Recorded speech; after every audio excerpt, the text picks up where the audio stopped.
Hey guys, welcome to part 6 of the Extreme Auxbeam light bar torture test. Our victim today, 32-inch, 180-watt curved light bar. Got the 4D fisheye lenses. And what we're going to do today, and I've had quite a few people ask me how these things hold up to little trees and stuff in the woods, on the front of four-wheelers, things like that. I've even had people ask me, you know, strap this thing on the front of my four-wheeler truck and go slam it into a big old tree. Well, I'm not exactly going to do that because I don't want to destroy my truck or four-wheeler. You know, obviously we're here to break light bars, but I don't really want to destroy my trucks or four-wheelers, so we're going to do something a little similar to that. I'm going to go ahead and mount this up temporarily on the front of my four-wheeler, and we're going to see if we can find some fence posts to knock down with it, and maybe we'll bang up against a tree or two, you know, about that big around, and see what we can do, see if it takes any damage or not, see how it holds up. And you know, just like I always do, after we do that, we'll have to I'll have no choice. We'll have to ramp it up and see if we can break this thing. So let's see what we can do to it. Alright, now don't laugh at my custom mount. I got this light bar mounted up on the front of old Hella Beast here. And we're going to go ahead and use it to try to remove some old fence posts that I used to have from back in the day when I had a horse. They don't need to be there anymore. We're going to see if we can go ahead and remove them. Now, like I said, people are worried about hitting tree branches and things like that in the woods. So, I know this post is probably a little rotten, but it'll still represent a nice little tree. We'll go ahead and see if we can smack them down.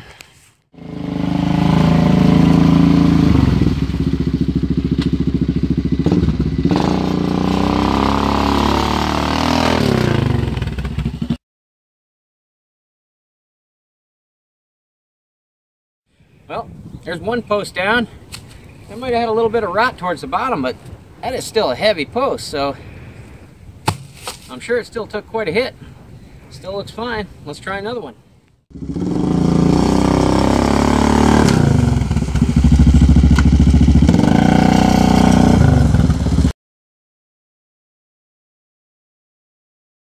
Alright, we took out a couple 4x4 fence posts. Light bar still looking just fine.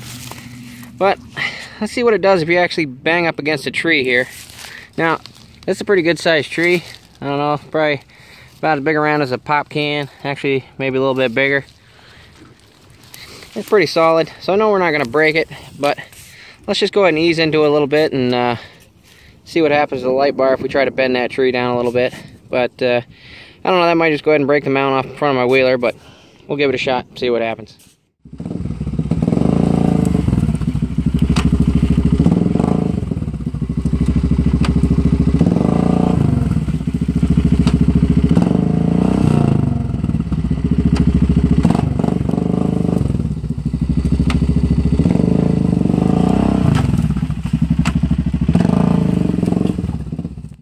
Well, I knew we weren't going to break a tree this big, but we managed to skin it up pretty good, clean some bark off of it, and bend it over a little bit.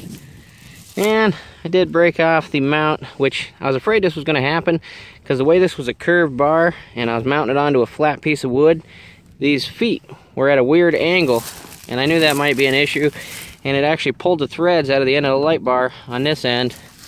Like I said, I broke that one clean off, but I don't know if that would have happened if it were mounted the way it should have been, but like I said, with that curved bar mounted to a flat piece of wood, it was at a bad angle to begin with. So, the light bar held up pretty well. You can see we got some tree all packed down in the grooves there from all the bark we chewed off of it, and got a couple dents on the back side there where we're kind of bent over on the tree. But there's a mount. But if this were to happen, you could always get yourself another mount or fabricate some mounts. But like I said, I don't even know if that would have happened if it had been mounted the way it should have been. But yeah, kind of pulled the threads out of the end of this one down here. You could retap that and fix that too. But I'd say it hold up to some trees, some fence posts, things like that pretty well. I'd say the worst thing could happen, you'd have to get some new mounting hardware, but not too bad. But you know, we can't stop there. I think we ought to go ahead and ramp it up a bit. Alright, well, we got some new mounting hardware on a little 32-inch wood chipper. Now, after hitting a few poles, smashing into a tree a couple times, the worst thing really happened, we got a little bark packed in there. We'll leave that in there, it gives it character. You could straighten the fins if you really wanted to, and put on a new set of mounting hardware. This thing's good as new. Now, it's probably a good thing that these hardware legs actually snapped off, because, you know, they're kind of the weakest link. They snap off, your light bar stays good as new. You know, if these things were made out of steel or something, could have taken a harder hit, could have damaged the light bar. You know, this is the expensive part. You can always get new feet or, you know, make new feet. That's no big deal. But anyway, there she is, good as new. But, you know, we're not going to stop there. We're going to go ahead and ramp it up. So, what I'm thinking, you're going to buy one of these light bars. There's a good chance you're going to put it on the front of your vehicle. And, hey, you know, sometimes accidents happen. And, you know, maybe you get into a fender bender. Maybe you accidentally crash into somebody. Is the light bar going to be reusable? Probably not, but it'd be fun to try it, right? And so what I was thinking, we'll go ahead and mount this on the front of a vehicle and smash it into another one, see what happens. Before we do that though, I wanted to disable the airbags in the vehicle I'm going to be mounting this to, because I mean, I don't really want to be getting any rug burn on my chin from the airbag, you know, should it go off. So we should go ahead and disable those first. Now, if you've been around the internet for a while, you've probably heard the expression popcorning. That's where a bunch of idiots go ahead and take an airbag out of a car and they sit on it. Somebody else sets it off and it shoots them up in the air. Well, I'm not going to sit on one, but what if we do that to the light bar before we go ahead and mount it on the car? You know, we got to disable that airbag anyway, so might as well do something fun with it, right? And we'll go ahead and put it under here and launch this thing up into the sky just for fun. Then we'll get it mounted up, do the crash test. Alright, on this particular Ford Taurus, turns out the airbag doesn't come out separate from the steering wheel. It's all molded right into the wheel, so I had to pull the whole steering wheel off. So hopefully this doesn't damage the wheel, because I need to be able to drive this car to crash it. But anyway, what we're going to do, we're going to go ahead and hide this airbag down in the tire. And we're going to get Mr. Lightbar to sit on it. And when he's not looking, we're going to popcorn him up in the sky. Let's see how it goes. Alright, here we go. The airbag popcorn prank test on a 32-inch curved light bar. 3, 2, 1. 3, 2, 1.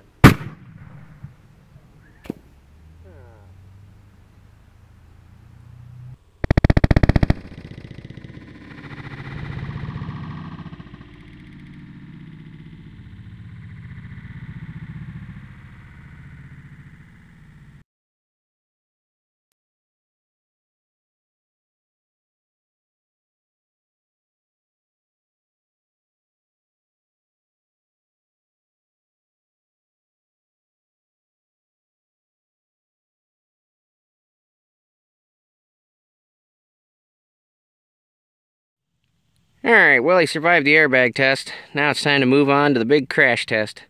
Boy, that didn't really go as high as I was hoping it would, but hey, at least we got rid of this airbag, so on to the next test. Hey guys, check out my new Taurus. It's the off-road edition. You can tell by the light bar. Just about to take it for a spin. Hope I don't bump into anything. Don't want to ruin my new light bar. Here we go.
Well, that was a lot of fun, but what did we learn?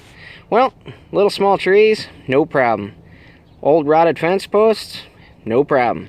Side impact with an SUV, well, you're gonna need a new light bar. That thing is pretty flat. That's incredible. But if you notice the way I had it set up, right on the strongest part of this bumper, right behind this plastic is where the actual bumper is on this car. So, you notice the front of this car, looks pretty much unscathed except this light bar. This light bar took the full brunt of that force. And you can see on the side of this Mountaineer over here, got a nice perfect indentation of a light bar in that thing. That is pretty much the only spot that this thing impacted, was the light bar. So it took the full force of that impact. So, I mean, we pretty much knew it was going to destroy it on that one, but it was fun though, right? That thing is just demolished. Yeah, I just had to take a second to bring this thing inside and show you guys just how flattened it really is. It's kind of hard to tell on camera just how flat it is, but I'll see if I can hold it just right where you can get an idea. Look at that thing. That thing is squashed flat right there. Then held up a little bit better, but it's pretty shot. Like I said, we definitely finished this one off. Something kind of interesting though, of all the light bars I've beaten on so far, this is the first one that's actually completely stopped working altogether. I don't know if it's because the wire got broke off in the end down here, because this is the end that really took a hit. So, but we definitely took care of this one. But you know, if you're gonna go around T-boning people in car crashes, you're probably gonna need new light bars. But it's still pretty tough. Let's move on to the next victim.